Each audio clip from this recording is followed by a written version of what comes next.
how to easily procreate succulents. Your plant collection can be endlessly expanded at a low cost by propagating succulents. If you could buy one plant and grow it into hundreds, just think of the possibilities. Although it sounds wonderful, it's actually rather challenging to accomplish. Many plant experts on the internet boast about how simple it is to propagate succulents. Succulents can be propagated using a variety of techniques, and I can assure you that I have tried them all: stem and leaf cuttings, soil-based propagation, and even dry propagation. What's this? None of them was successful. First, water is the best medium for succulent propagation. If you've tried to propagate succulents but had little luck, you should try propagating them in water. Yes, water. The simplest, quickest and most effective way I found to grow succulents is in water. I use this technique routinely to root my plants and have had success every time I propagate in water. People assume that too much water promotes root rot, making water propagation an undesirable alternative.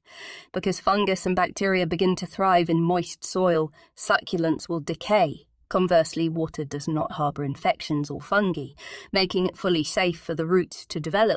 Are you ready to multiply your succulents? To learn how to grow succulents in water, check out our step-by-step tutorial.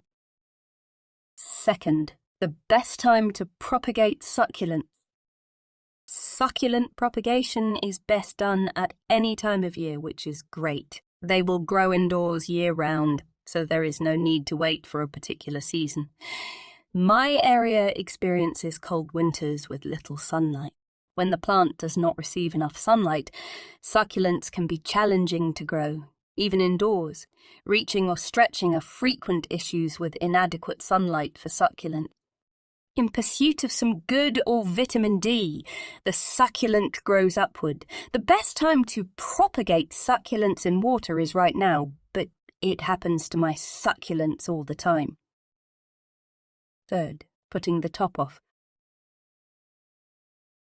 Check out this succulent, its open, elongated stem. The only way to save it is to cut the top off, as this is not optimal and unnatural for healthy succulents. Succulents will eventually die if left unattended, as this is not the way they are meant to grow. But don't worry, it will grow fresh if you cut off the top and propagate it in water. To remove the top of the succulent, all you need is a pair of scissors. Make sure to leave the rod attached. This will make it easier to get the plant to take root. Keep the bare stem of the plant in place. We'll get back to this later. 4. Put the cutting in the water. The next step is to soak your succulent pieces in water. Use a bottle with a narrow opening to support the succulent head easiest. Just use a jar, cup, or whatever container you have available if you don't have a bottle with a narrow opening.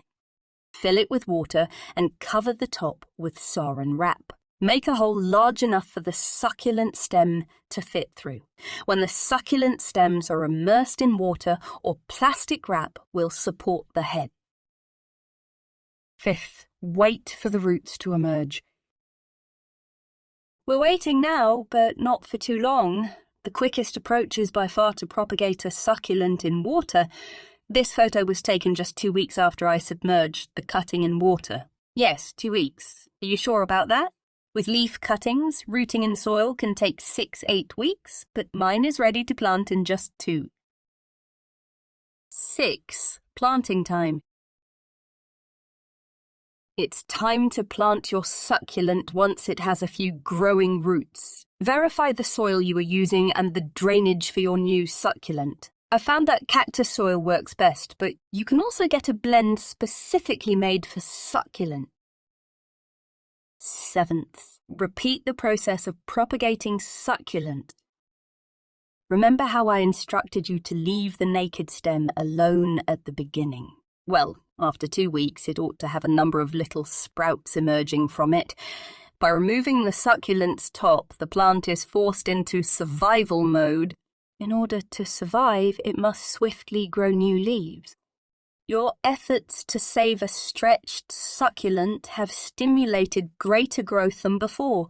The process can start over once more, but this time with multiplied results as these little sprouts develop over the coming weeks and months. About 10 new growths were produced by my plant. I can continue the procedure indefinitely by growing each of them from seed in water. I sincerely hope you experience the same level of success with water propagation as I have. I adore my passion of growing plants, and I can't wait to start sharing my newly propagated plants with my loved one. What a great idea for a cheap Christmas present!